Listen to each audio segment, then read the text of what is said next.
Hey guys, I hope you're all doing great.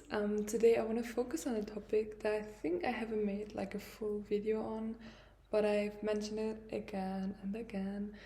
And also, I'm sat in my kitchen now because I thought, you know what, if I have good lighting, why don't I use it? And my hair is kind of crazy, so please ignore it. Um, but yeah, when you're in an ED or you're in recovery, you're really obsessed with ED thoughts. Like it's all that's in your head. Yeah, all the numbers, the comparison, the guilt, sometimes also being proud. And yeah, it's just like it consumes your whole life, I think. And this is also one of the reasons why I found recovery so important, or yeah, why I wanted to recover, because I was annoyed by it. I was annoyed always feeling like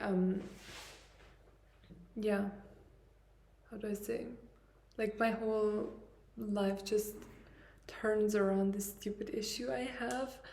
And so I want to tell you kind of how it changed.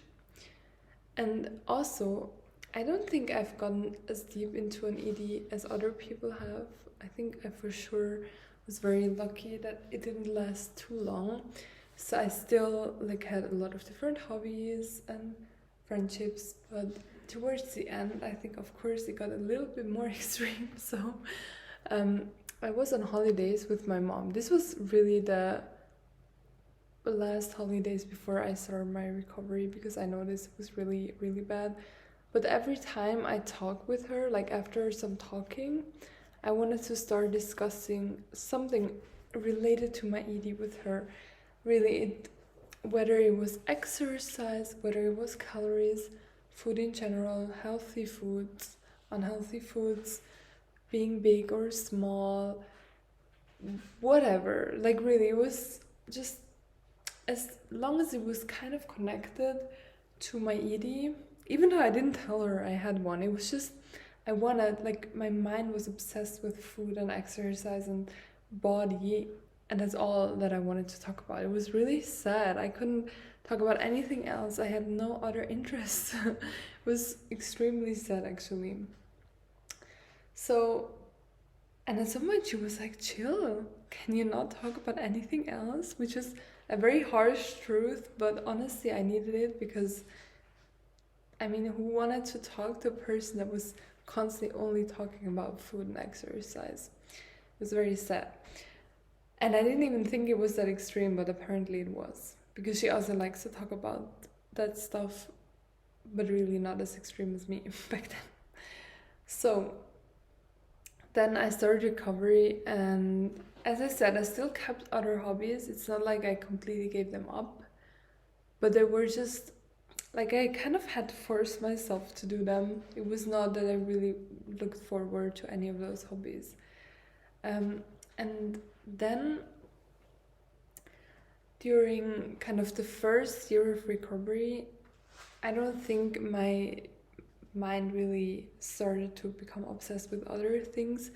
Actually, I did have a phase where I started to love reading about like personality types, and I think I got a little bit more obsessed with astrology again. So it was a lot about characteristics and personalities and stuff like that. So that's where I kind of got interested again. Um, but yeah, otherwise, still a lot of thoughts about food and body, like a lot. And then 1 year later, like after my first attempt to recovery, my third attempt started, my successful one. And there I really did notice kind of how I suddenly started to be interested in other things. Like I suddenly started becoming obsessed with like this one genre of music. I started to just got like really random interests. Like really, please don't judge me, but there was, you remember One Direction? There were two members that were called Niall and Zayn. No, it was not. It was Liam and Zayn. And out of a sudden, I suddenly became obsessed with shipping them, like really stupid interests that appeared out of nowhere. And I think it was just because my brain was so consumed with my ED before, it just didn't know what to do with all the freedom it got to think about other things. I really started to become obsessed with all the, again, astrology, with like random One Direction throwbacks. I mean, this was 2020. And really many other things. And I think I've mentioned it also in other videos, that suddenly I could laugh about memes, like something that I didn't know before. I just had so much joy and so much interest. And then I started my party phase, which was crazy. I drank a lot of alcohol. I had the best time with those people.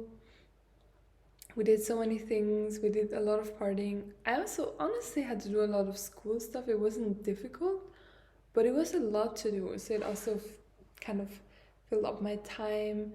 And yeah, I just had different interests. I had a crush again, and this and that, and we went on trips and whatever. It was just a lot going on. We tried a lot of different restaurants and stuff like that. So during that time, kind of I was obsessed with exploring everything again that I didn't do in the last years because of my ED. Like really eating all types of foods, drinking a lot of alcohol, drinking sodas, whatever. Like really feeling free to buy whatever food I wanted. I mean, that was amazing. And then, yeah, I came back from my exchange. Kind of the partying stopped a little bit. Um, I lost my crush because I found out he was not interested in me. And yeah, then what happened? I came back and I started to become a horse girl again.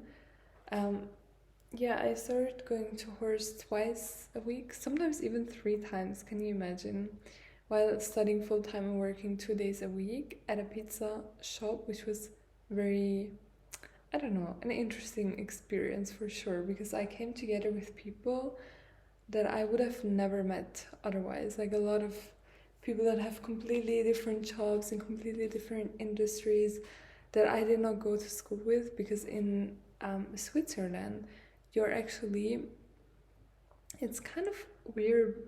I mean, maybe other countries do too, but we separate people or like high schoolers by level.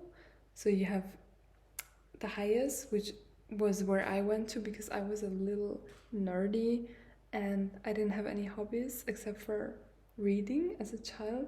But anyway, I went to this level, which is, I'm not sure, maybe 15% go there. And this is the only one that qualifies you for studying, actually. In Switzerland, it's kind of weird. Maybe it's more than 15%. I honestly don't know. Maybe it's like 25. Then we have the rest is ABC. And most of those people were just from like the other thing. They didn't go to the school that I went to, so I really did not really have a chance to get to know them. But yeah, why did I talk? Anyway, they were completely different nationalities, bubbles, everything.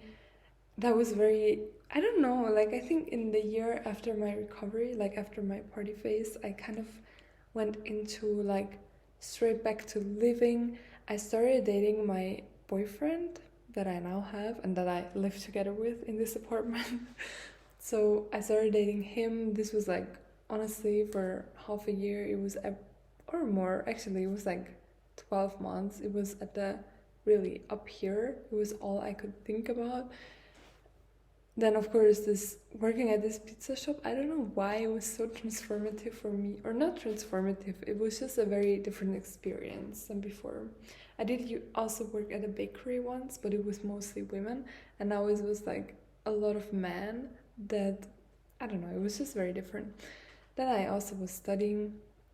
I went to the horse. So I suddenly like had so many things from like compared to before in my exchange. I didn't have any hobbies. I was just like partying, like enjoying life a little, didn't have purpose, and suddenly like my life got full.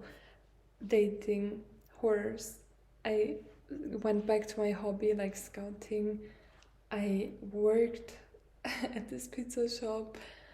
I studied, of course, so it was a lot of things suddenly, and I loved it. I was thriving so much, and I still am now. Yeah, I was thriving a lot. I just had so many different things. I was always busy, and it was great. Like nothing compared to before. Like my days went like this. I went to work. I came home. I ate really something very disordered. Then I did exercise, or I went on a very long walk or run. So like either a 40-minute Pilates session or like this and that run or walk or whatever, and then my evening was over and I was crying. And out of a sudden my life was so filled with different experiences. Great. And now I think I've slowed down a little bit. Now I'm working more than before, which kind of takes away from my time to do other things. So I'm working 3 days and studying at the same time. And yeah, then I live together with my boyfriend, which also takes a lot of my time because I just spend so much time with him just chilling, which is beautiful. But don't get me wrong. But yeah, then yeah, I still again go to an horse. I started to do a little bit more exercise again in a really fun way. Like for example, sometimes when I'm in the office, or like actually every week on Friday over lunch we go for like 20 minutes runs, or yeah, things like that.